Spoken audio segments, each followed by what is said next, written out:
We are live. Hello, everybody. So today I have the privilege and the honor to have no one but my very own dad. Dad, say welcome. Oh yeah, thank you. Thank you. How are you feeling today getting a haircut from me? Yeah, I feel so good. So we'll start from what you like to get. What's your preferred hairstyle? I actually want a low cut, but not a skin cut.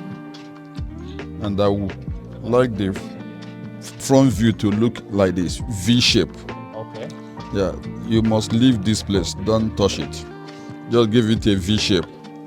All right, so give the people a little introduction of yourself, who you are, what you do. My name is Chief Collins Oderadike. Yeah. I live in Nigeria. I came down here for a short holiday, or rather a visit. It's my first time here. And how are you enjoying it so far? It's a very good place. I like Edmonton.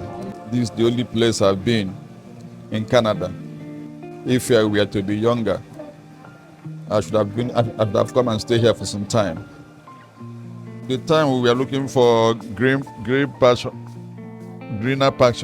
I would have loved to stay here. I would have loved to stay here. My sister lives in Edmonton, and like some of you may already know, I live in St. John's, Newfoundland. But I'm here on a visit because, drum roll, your boy is finally an uncle, and this is your latest granddad in town. Dad, how do you feel about being a grandpa? Honestly, I will never forget this my visit to Canada, because I was given a grand welcome. I came into this country. Within 24 hours, I landed in this country. My daughter gave birth to my grandson, and that's my first grandson, my first grandchild. I'm very, very, very happy about that. It's a memorable thing that I can never forget. I was very, very much welcomed with a lot of blessings. I love this city. I love this city. If not that I'm a very busy man in Nigeria, I would have loved to stay more. Spend some good length of time with them here. But for the nature of my business, I can't be able to stay more than I have planned to stay. So what do you like about this place in comparison to Nigeria? I think I want to start with this barbing house. This place is the biggest barbing house I've ever seen, even though it's not only a barbing house, it's like a kind of institution where people come to learn how to barb. It's a very big place. I like the setup. I've been to so many other countries, but the kind of easy life I see here, very quiet and easygoing people. I love Canada. If I have my way, I will stay more. How's it feeling in comparison to becoming a father? When you talk about becoming a grandfather, how do you differentiate, or how do you similarize both feelings? That has been the dream of every young man. The day he will get married and start having children. When you get married, you have already started shaping your future. That's when you start shaping your future. When you get married, who is your wife determines whom you're gonna be tomorrow. For me, I thank God for everything. God blessed me so much in my marriage. Gave me 3 children the way I have asked Him to. I have always prayed that I had 2 boys and a girl. Luckily enough, as God would have it, He answered my prayer and gave you guys to me as I wished. I thank God for everything. And today, I'm a father of 3. Thank God that all of you are doing very well, very cool-headed, I thank God for everything. My only daughter, who is the first child amongst my 3 children, got married less than 2 years ago. She's today a mother, which has made me a grandpa.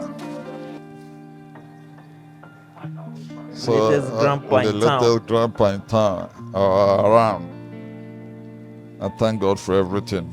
You said that marriage is very important. It can shape. Marriage is what shapes your future. And you said God was very helpful in your own. God been so wonderful. Sometimes I feel like I'm the best in the world, the most blessed. Wow. Yes, I feel like that. My mom will hear this. So. That's how it is. For men, even if you think like that, you wouldn't like to be saying it, but within you, you know. Yeah. How did it all happen? How did you meet your beautiful wife, and how did you go from meeting her for the first time to marriage? This is the time for storytelling. Clinton. This happened in 1991 when I was very ripe to get married. I was doing very well. But at that time I needed a woman for a wife. I put it in prayer and God directed me. I saw my wife standing on the road very close to their house, waiting for a cab to the market. I was just driving by. I stopped and offered her a lift, which she reluctantly accepted because she said no. I said, okay, let me give you a drop. Let me pay for a drop for you. Just point at your house to me. She now agreed and now gave her a transport fare to go to the market. But then she showed me their house. The next day, I went there with a friend. I went to their house with a friend and told the parents. I first of all called her out. Somebody helped me to call her out. She came out. I told her, look, I'm not here for friendship. I'm not here for anything. I just saw you and feel that you are a very good lady that I can share my life with. She didn't say yes, so. But for men, I didn't want to slow down. I didn't want to back up. I went to one lady that stays close to their house. Talked to that lady. I didn't know the lady before. I just saw her and spoke to her, but it's my wife now. That time she was very young, maybe around 17. The lady said, okay, she will help me. She now talked to my wife's elder sister, who helped me so much, who played a very big role, very important role for me to get things working out. And eventually, though the parents said she was still young to get married, that I have to wait until she passed through the university. I had to wait. I didn't bother. I had to wait for some time, for some years, for her to finish, enter the university. That time she was still in secondary school. I had to wait for her to enter the university and be of age too. So when she entered the university was when I started doing the marriage stuff. So she was in the university when she had her 3 children.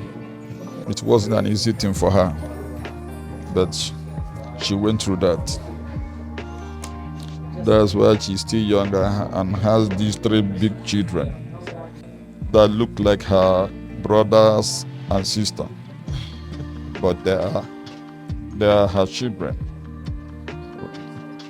In every station, we thank God. From when you saw her, you just knew. Yes, my mind told me, yeah, this person is going to be my wife. Just from standing by the roadside. Just like that. Wow. I've never known her before. Whoa. No courtship, no nothing. So did you have to do much convincing for her parents and your parents? Yes, a lot. It wasn't easy, most particularly from her mother. My mother-in-law, very difficult to convince. It wasn't easy. So how did you win them over? I think what played the most important part in making this thing work out is my background. Her father knew my father very, very well before that time. So she believed that because I don't know what he was thinking about my father, but he saw him as a good man and believed that I would be a good man that I am. So, and that's it. You did not look back since that day. No, nowhere.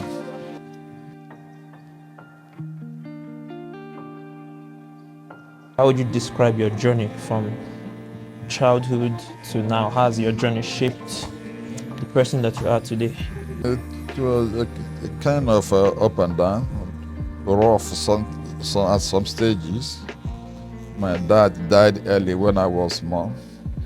How old are you? Like 2-3 years. Wow. When my dad died, yes. So, I'm from a polygamous home. So all these things complicated so many things. The treatment in the family and other things wasn't easy. Life was so difficult for us, but thank God I was able to break even at a point in life and supported my siblings in different ways. Those that were in school and those that are in business. So thank God we are all doing well today. But it wasn't easy for us. I would say firsthand that you're a very successful man. Yes, I am. Coming from that kind of predicament where your dad passing away at the age of 2 or 3, what was your motivation to climbing out of such difficult times? So many people give excuses. Oh, my dad died when I was so young. That's why I'm here today and I'm not successful. I would have had my father to support me. Things would have been easier, but I am not so successful because I didn't have my father. What was it for you that helped you rise above, all of the predicaments?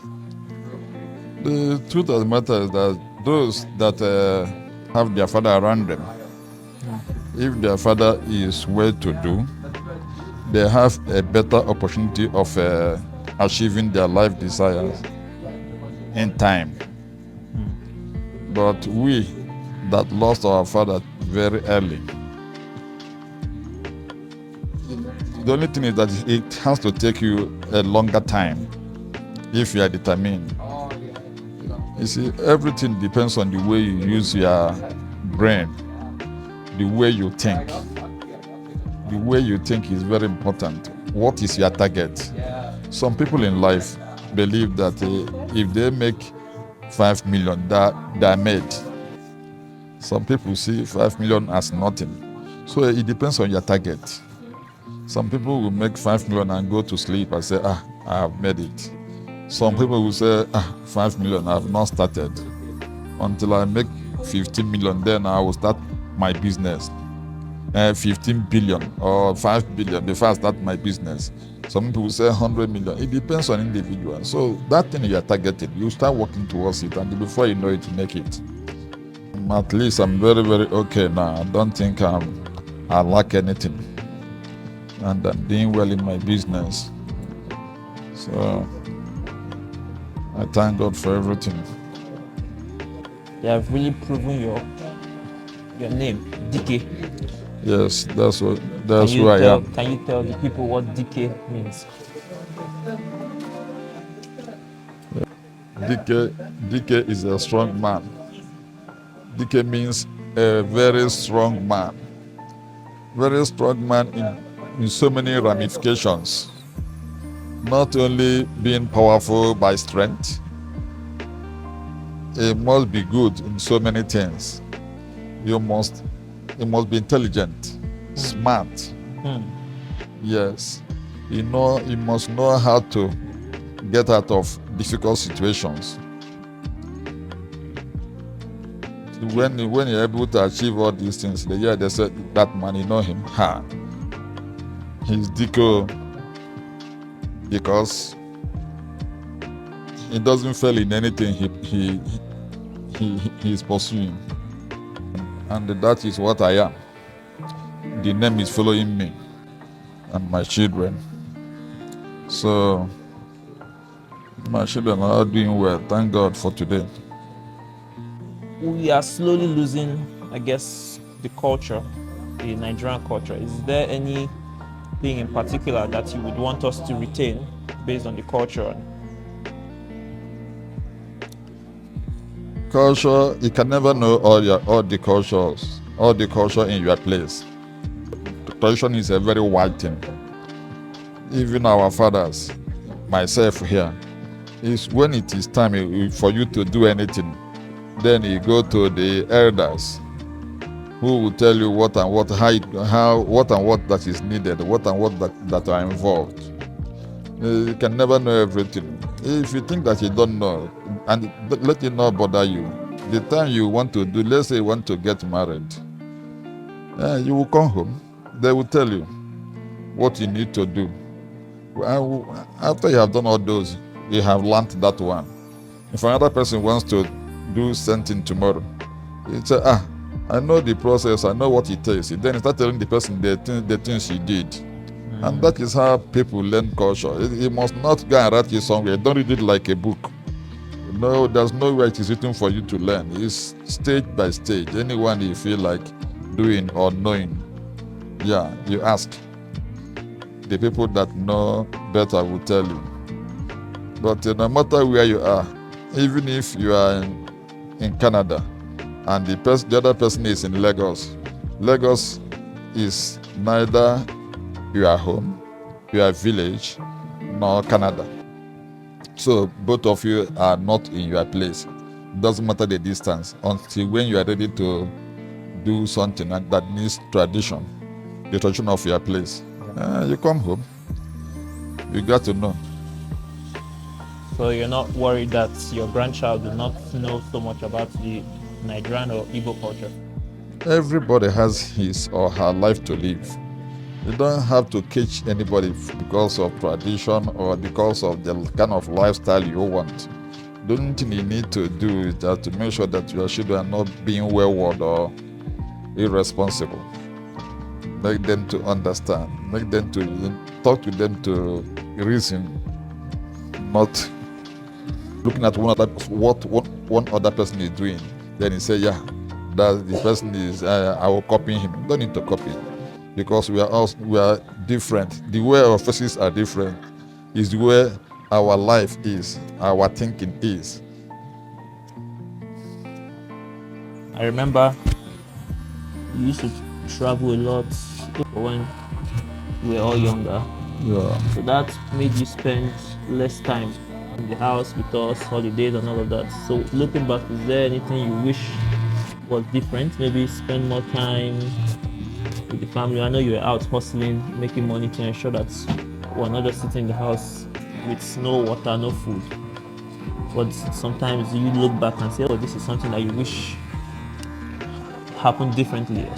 Or is that just a sacrifice that has to be paid? How do you look back at it? I have nothing to regret, because when you are building your home, you study your wife and your children. If they are the type that need to be, talking to them every time because they don't want to understand, or because they are not listening, then you regret it when you go out so much. But once you talk to them and they do understand, and you see that they are very intelligent, they are doing well, you don't need to be talking to them every time. They say a word is enough for the wise. And so my going out, even when I go out, we still talk on phone. But at the same time, I wasn't scared. I wasn't bothered that they will not be good children.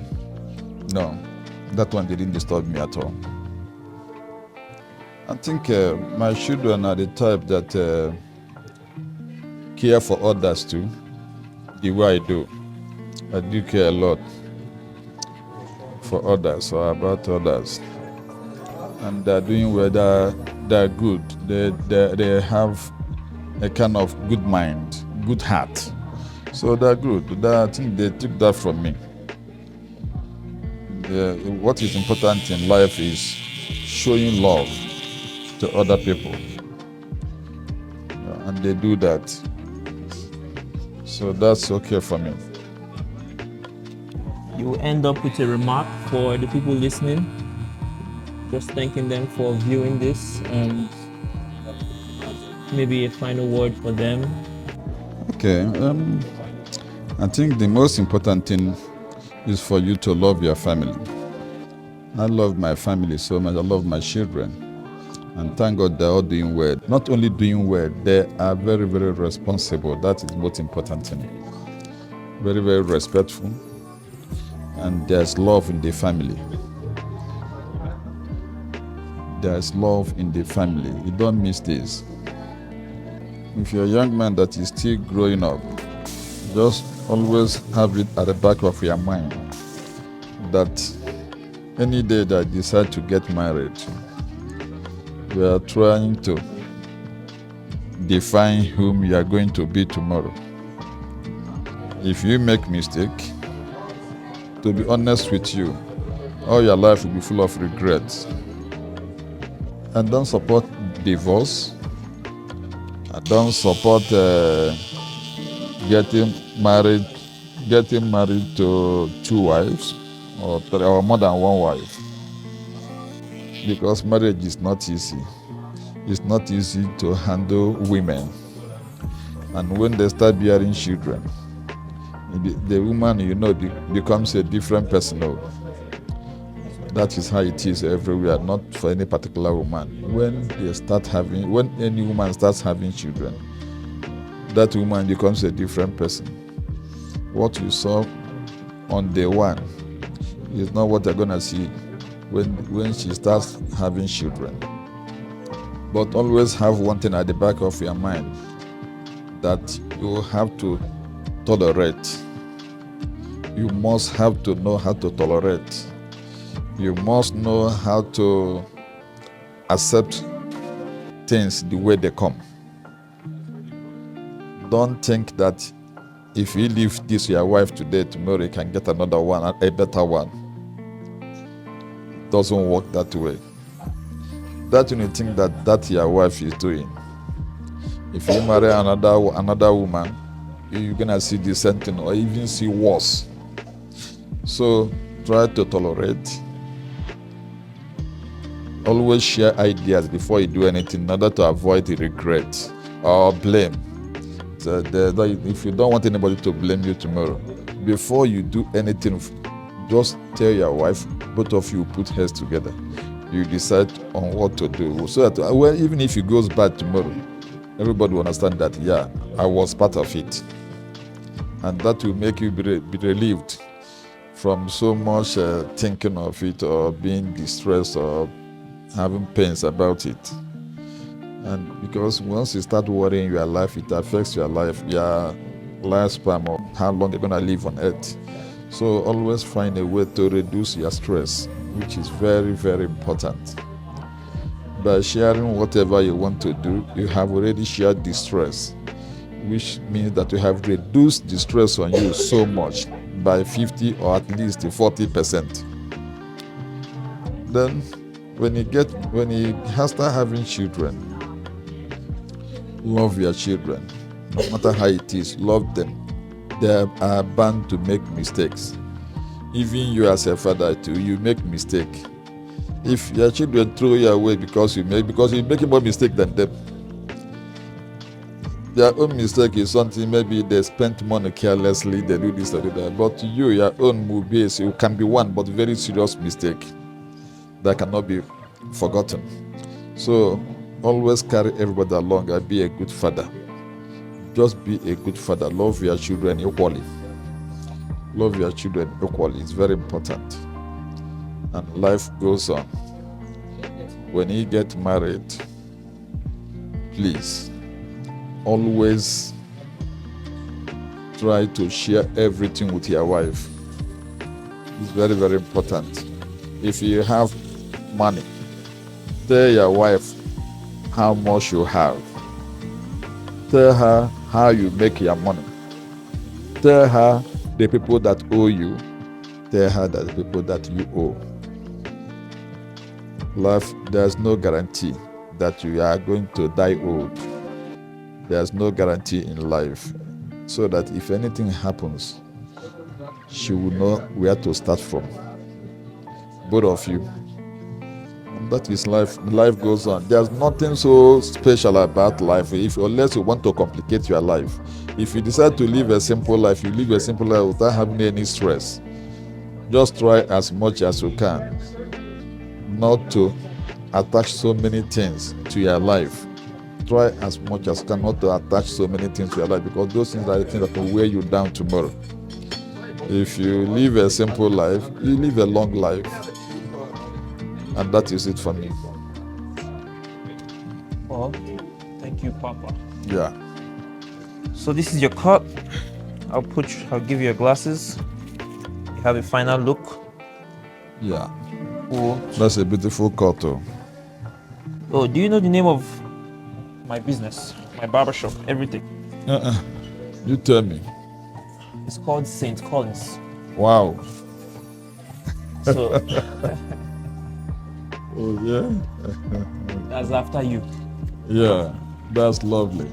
Well, there you guys have it. So Dad will be saying goodbye to everyone. Yeah. Thank you guys for tuning in. This is the second episode of the St. Collins podcast.